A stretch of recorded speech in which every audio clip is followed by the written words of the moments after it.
separate them more and make more. But I just wrote down 8 things. And that was the first one that I wrote down is the aspect of spiritual victory, like you said.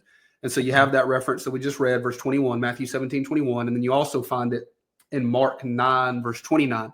Now, I just want to say this as a side thing.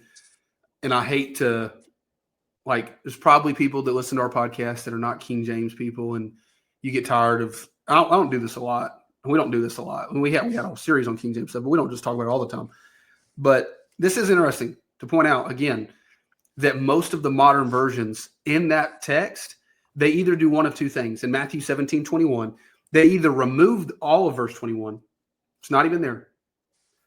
Or like the NIV and a couple of the more popular ones, they say, howbeit this kind goeth not out but by prayer. I mean, they don't say goeth and all that, but you know what I mean? They just, they mention prayer in the text, but they don't mention the fasting.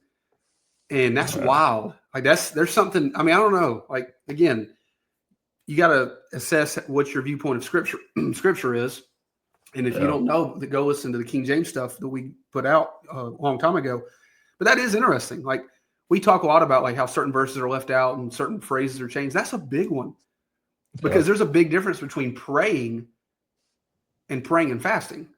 And so it's, I don't know how deep in the weeds how someone may believe, but it's almost like there's an agenda there. And so it's pretty interesting. So I got diving into that. I actually found that years ago, not like 10 years ago, because I'm only 31, but 5 or 6 years ago, I was reading a book about discipleship, and it's a great book.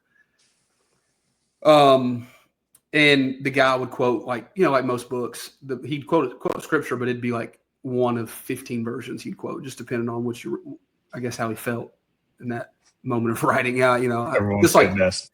Yeah, I mean, it's wild. Like preachers will do this in big churches all the time, and not just big churches, they'll do it in small churches too, but they don't have a faith-based view of a Bible.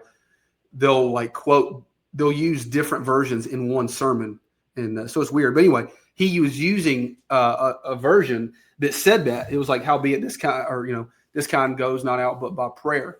And I remember kind of knowing about that verse at that time. And I'm like, what the, it's missing a major part of that. So I don't know. It's pretty wild. But that is what I wrote down first, is a spiritual victory thing.